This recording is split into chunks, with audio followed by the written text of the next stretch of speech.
Motion controls have had a not entirely undeserved bad reputation. Unfortunately, this stigma also affected gyro controls. If you've got a PS4 controller or a Switch Pro controller and a gaming PC, I implore you to try gyro out. Gyro controls are a literal game changer for FPSs on controller. And the Steam Deck also has gyro inputs as well.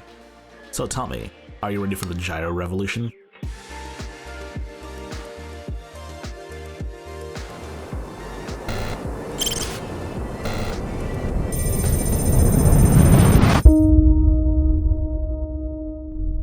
If you like my content, please like, subscribe, share with your friends, and join my Discord server in the description below. If you've ever played Splatoon 1 or 2, then you'll be familiar with gyro aiming.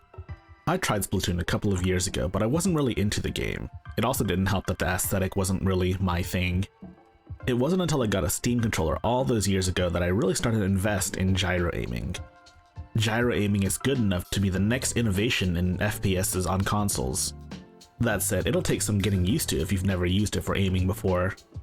Gyro is something that a lot of people just aren't familiar with, especially people that have played FPSs on consoles extensively. However, there is a way to make use of gyro that doesn't involve you stepping out of your comfort zone entirely. On your controller of choice, on your right thumbstick or right trackpad, you would use that to do most of your aiming, like you would typically on an FPS. Not too bad, right? Well, let's move on. Your gyro would then be used to make corrective measures in your aiming. Just a few pixels off some guy's head, use your gyro to fix that mistake. Gyro aiming combined with traditional aiming methods makes for a experience that I feel is very noob friendly and is friendly towards people that have played FPSs on consoles for years. It's not too outside of your comfort zone. Here's also another benefit that you can make use of. You won't need your right thumbstick or right trackpad to compensate for recoil.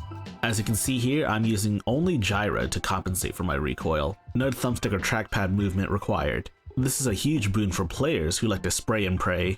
And you might be asking, how can I make use of this excellent technology? You see this option right here in your Steam input menu? That's where you configure your gyro. Inside the gyro menu, there's a couple of options that you can change.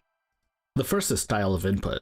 Much like your trackpads and analog sticks, the gyro has a multitude of style of inputs that you can, enable.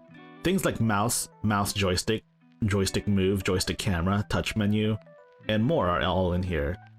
Though practically speaking, the only one I would really recommend are mouse and mouse joystick, and that depends on mixed input or not. Next is gyro enable button. There's a couple of buttons that you can use to enable gyro. Anything from your face buttons to triggers to bumpers to back buttons. Of course, my personal preference is to have the right trackpad, turn on gyro as you touch it. This means gyro is not on until I'm touching the trackpad. I don't have to be moving it or anything. Next is gyro button behavior. Switching this off makes it so that the gyro enable button actually disables gyro instead. This in turn would also make gyro always on until you press that button. Sensitivity is the mouse sensitivity. Rotation changes the angle that actuates horizontal movement, perfectly horizontal movement. Acceleration is mouse acceleration. Don't turn it on. Gyro lean binding allows you to bind actions to when you're leaning left or right, for a total of 2 different actions on top of your typical gyro. It's good for FPSs that have a left lean and a right lean, such as PUBG or Rainbow Six Siege. Gyro is one heck of a time, but you'll want to tune your sensitivity to fit you. You want to aim just using gyro? Crank up that sensitivity. You want to aim primarily using your thumbstick or trackpad? Then turn that sensitivity down. There are a lot more uses for gyro, such as Nintendo Wii emulation, or you could play those really obscure Game Boy Advance games that have the tilt sensors. But FPSs are definitely the best way to showcase gyro aiming, especially if you're not forced into it like, some other games.